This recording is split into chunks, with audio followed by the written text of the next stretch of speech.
Engager le Togo sur la voie d'un développement durable, respectueux de la nature et de ses ressources, c'est l'un des objectifs du gouvernement à travers son plan stratégique qui prévoit augmenter le taux de couverture forestière de 24,24 à 25% d'ici 2025. C'est dans ce cadre que le ministre de l'Environnement et des Ressources forestières, Folibazy Katari, s'est rendu dans la région des Plateaux afin de mobiliser ses collaborateurs de terrain pour plus de professionnalisme dans la surveillance des écosystèmes forestiers. La prise en compte des orientations du ministre doit passer par une prise de conscience individuelle et collective. Le ministre, à peine arrivé, donc il a touché le nœud du problème au sein de ce département.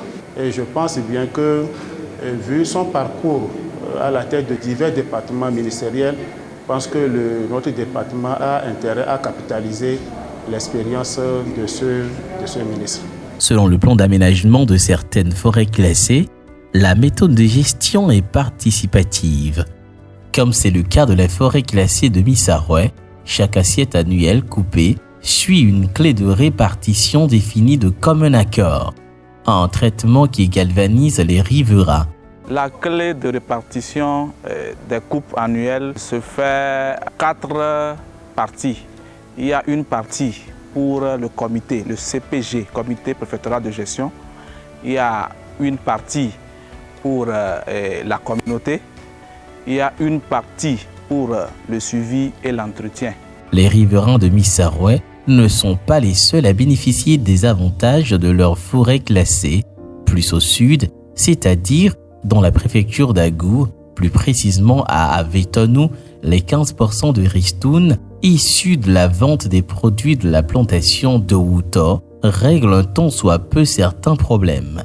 Les ristournes sont très bénéfiques à la communauté à la base. Ces ristournes ont permis de faire quelques réalisations, à savoir dans les constructions des écoles et les clôtures et même des ponts par endroits.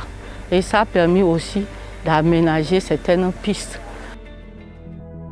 Augmenter le couvert végétal par la restauration des zones dégradées, l'enrichissement des forêts ou des actions de reboisement n'est plus l'apanage de l'État.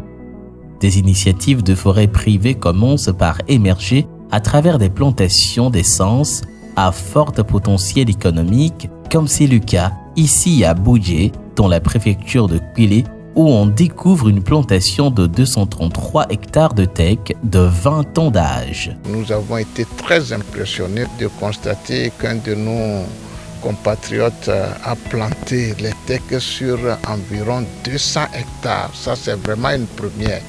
Donc, après avoir visité les réserves et particulièrement les aires protégées, nous avons estimé qu'il fallait nécessairement voir ce que les compatriotes eux-mêmes sont en train de faire à titre privé. Et on ne s'est pas du tout trompé parce que nous sommes très heureux de constater ceci. Tout ce qu'il y a, c'est que nous devons continuer par les accompagner et surtout les féliciter, les encourager. Parce que si cette initiative-là est une réussite, c'est sûr qu'il y aura beaucoup de Togolais qui vont chercher à planter. On ne perd jamais en plantant les arbres. Cette tournée qui a permis au ministre de toucher du doigt les réalités du terrain permettra à coup sûr une meilleure orientation des actions à mener dans les buts d'atteindre les objectifs en termes de couverture forestière fixés à 25% de la superficie du Togo d'ici 2025. Le Togo n'est pas un pays forestier, mais il peut l'être si et seulement si tous les Togolais acceptent de reboiser tout en gérant rationnellement l'existant.